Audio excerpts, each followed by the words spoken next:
Good afternoon, Senator, Colonel, and gentlemen, ladies.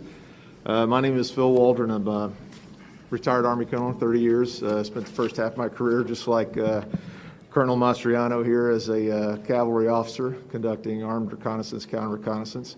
Last half of my career spent in information warfare as a psychological operations officer and information operations officer, conducted computer network operations, electronic warfare, special electronic warfare, deception, counter-deception, and OPSEC, and a couple other specialties.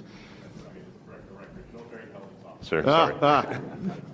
You still got a Stetson and Spurs. So I spent all of my time as an operations officer. My perspective looking at this problem set is how to break in, how to break it, how to destroy it, how to manipulate it.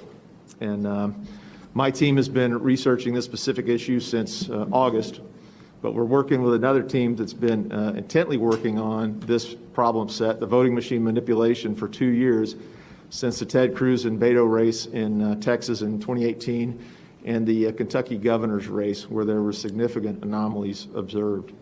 And I'd like to add that there are many, many more teams like ours, small teams that have joined in this fight, and they're throwing the flag left and right. So there's a lot of folks who are recognizing anomalies.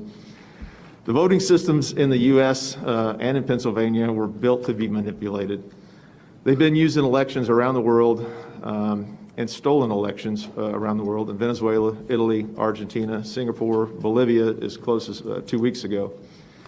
The Philadelphia uses ES&S, Pittsburgh uses Dominion, other counties in Pennsylvania use Dominion and other systems. So what's the real deal? So all of these election systems have a common DNA.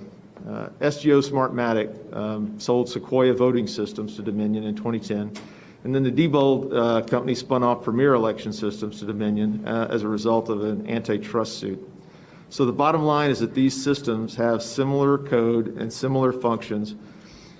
And just so you know, I know there have been statements to the contrary, but I personally debriefed the son of a Cuban intelligence officer who had firsthand knowledge of Hugo Chavez's family members who told him not to worry about the populist threat against Maduro's election in Venezuela, quote unquote, that it was guaranteed. Their father invested the money to build the SGO voting machine system.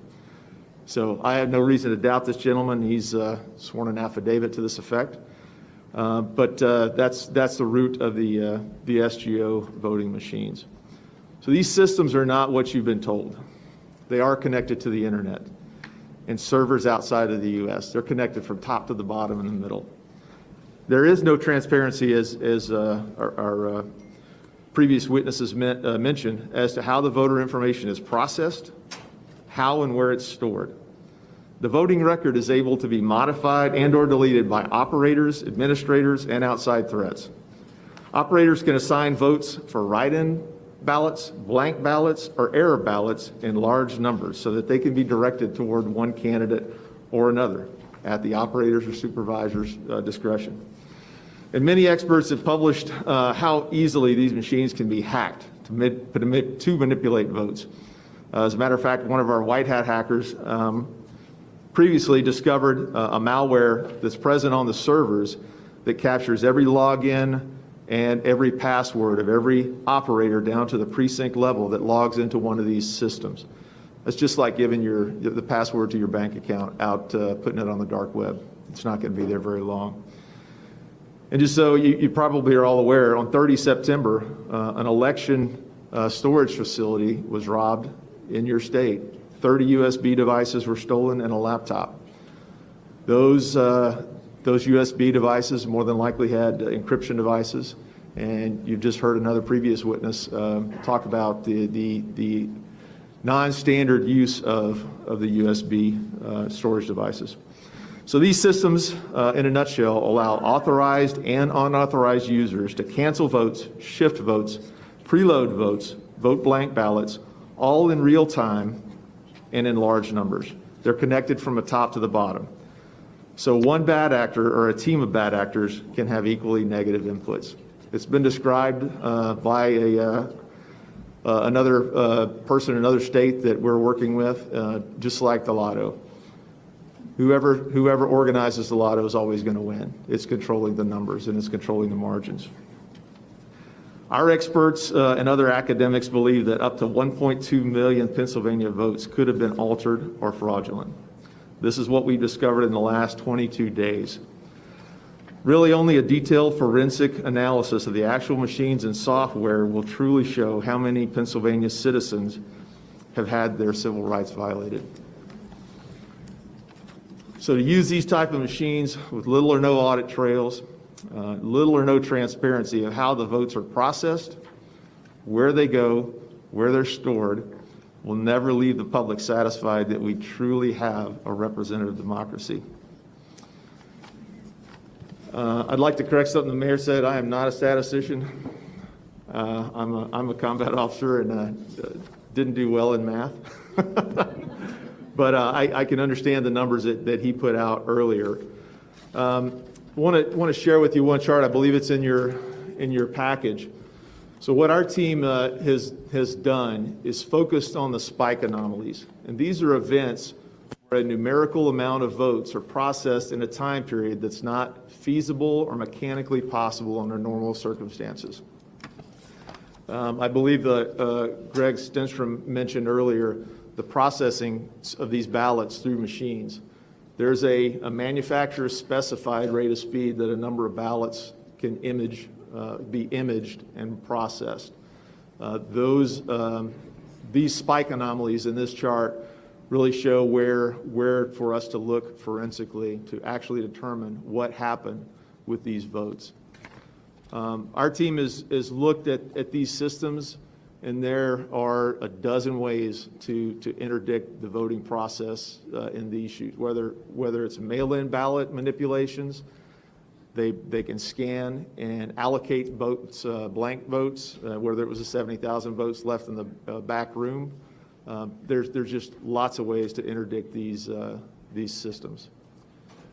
So with that, I'll answer any potential questions. Thank you. Next panel, please. Could I just Yes, sir. ask him to clarify one or two things? When we look at this Pennsylvania fixing the vote chart that they all have, could you explain at the very beginning what that line means, Biden injection? So at the very beginning of the chart, where there's a circle, it says on election day.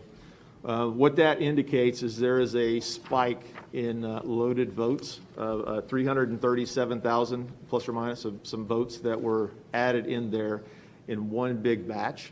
So that was an anomaly in the reporting. Normally you would expect to see a smooth curve going up, not any big spikes. That's kind of what Greg was talking about, the anomalies of loading and uploading those votes. So that big spike that occurs there is a prime indicator of fraudulent voting. And that's 604,000 votes in 90 minutes, is that right?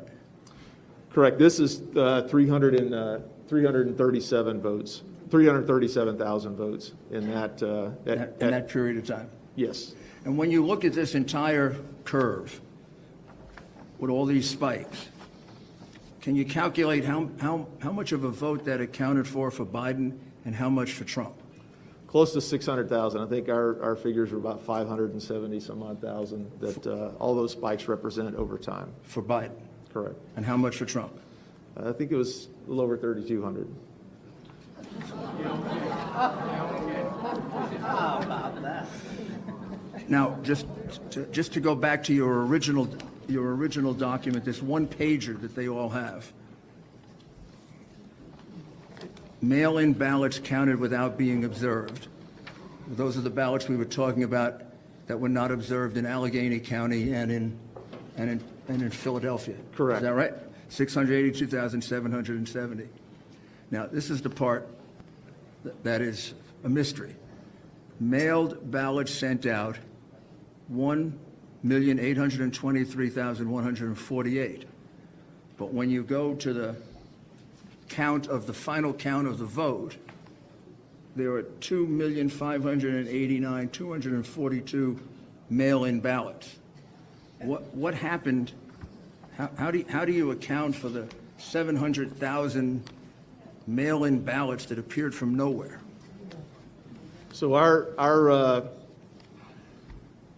cyber team uses white hat hacking techniques. They gather a lot of publicly available information, and that information was from the Secretary of State's website. That website has been updated as late as 11/16 this morning with provisional and mail-in ballots, so those numbers are still changing. They changed last night, so it's a continual target.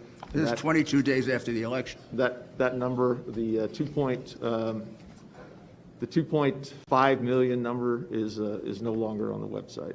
Just been taken off? It's not there anymore. Is there any explanation for why it's been taken off? There is no annotations. But has there been a change made in the 2,589,242 mail-in votes that have been counted in the total vote? I'd have to check the Secretary of State's website as of. And could you also after check and see, 11/16. is there any change in the 1,823,148 ballots that were sent out? The mailed-out ballots number seems to be holding steady. And was there any other method of producing ballots other than sending them out? Not that we're aware of, unless as previous witnesses have testified that the potential for multiple ballot counts. So ballots could have been Have you ever counted gotten a twice. chance to examine any of these ballots? No, that would be part of the forensic process. One suggestion, whoever does the analysis is using paper and ink analysis with a micro photo spectrometer that would analyze the ink on those ballots to see if they were mass produced. So in addition to the 682,770 ballots that were entered without a single inspection of any kind, there also appear to be something like 700,000 ballots, mail-in ballots, that were never sent out, that were counted. There are noted discrepancies in the That's a Secretary of State's pretty big report. discrepancy. Yes, sir. And that's been there